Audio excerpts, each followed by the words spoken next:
We have the wonderful Denise, and we have Bob that we know from last time. Yes.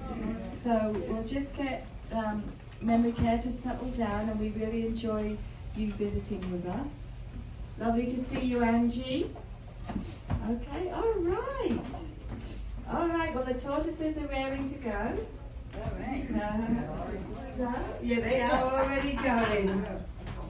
So, can we clap, or is that too much for them? Yeah, no, not necessary. No. Okay. In unique species. Do you want to go back to you? How do you know?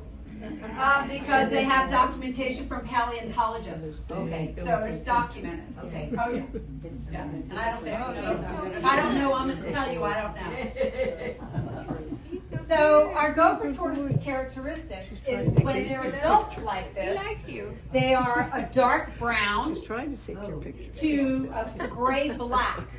And I would say that Dan is sort of a dark brown right now. They can go up to 24 pounds. Their length is from 10 to 15 inches, and they can live from 60 to 80 plus years. Dan, as far as we can tell, here's how we found Dan. Dan was found in an abandoned apartment. Nobody was there. Somebody, I guess the landlord found him. He had no flipper initially, so we've had Dan for 11 years, but we don't know really how old he is. We can only guess. And what they do is they're vegetarians. Yep, they are. They eat any kind of greenery, and we'll see what they do eat in a little bit. And they have those spade-like front flippers, which I just love. And he's not much of a, and that's why we can't release him into the wild, because he can't dig a deep enough burrow to stay safe.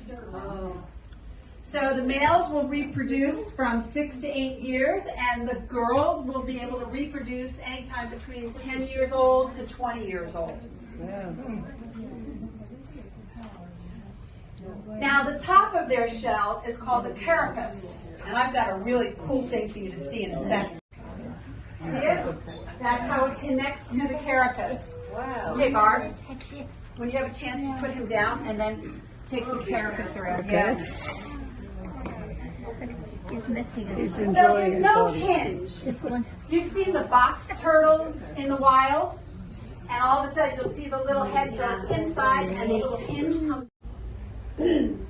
Females need about a quarter of a mile to a mile and a 2/10 of an acre to 1.4 acres. A male needs up to 3 acres to kind of have at his domain. Juveniles need less than an acre. So we have federally listed threatened in this particular area, west of the Panhandle. They are very threatened. And then we have a lot of areas that we're trying to ensure that they, are able to have their own territory. Let me grab a little water. Excuse me. Well, he would be. One second, guys. Are the sandhill, predominantly in the southeast of Florida, scrubby areas, but we've lost a lot of that scrubby, citrusy areas.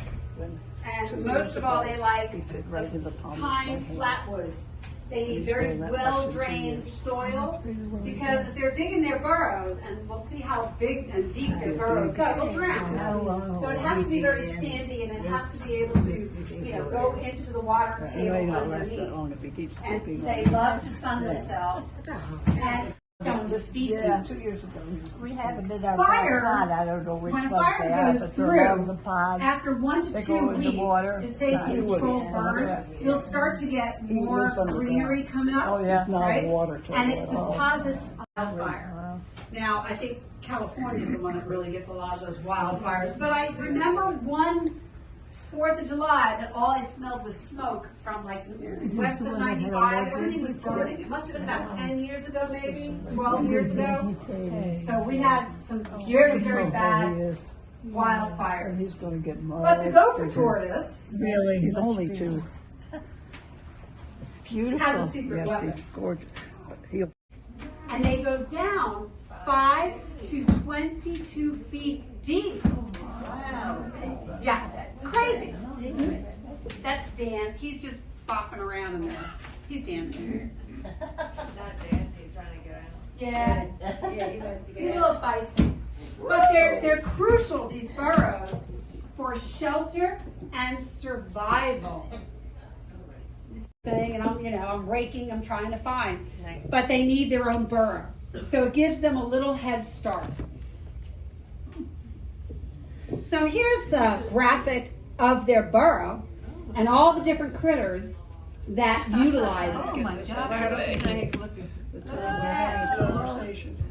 We have a tiger beetle. Now the rattlesnake is not often in the burrow. They're an occasional visitor. Occasional. But I think if there's a fire coming through, they're going to find one and sneak on in and find one of the offshoots. A lot of gopher mouse. Bull. I want to go that way. Tell them to smile. Another one of the ones, we have a burrowing owl. Does anyone know how many owls we actually have in Florida?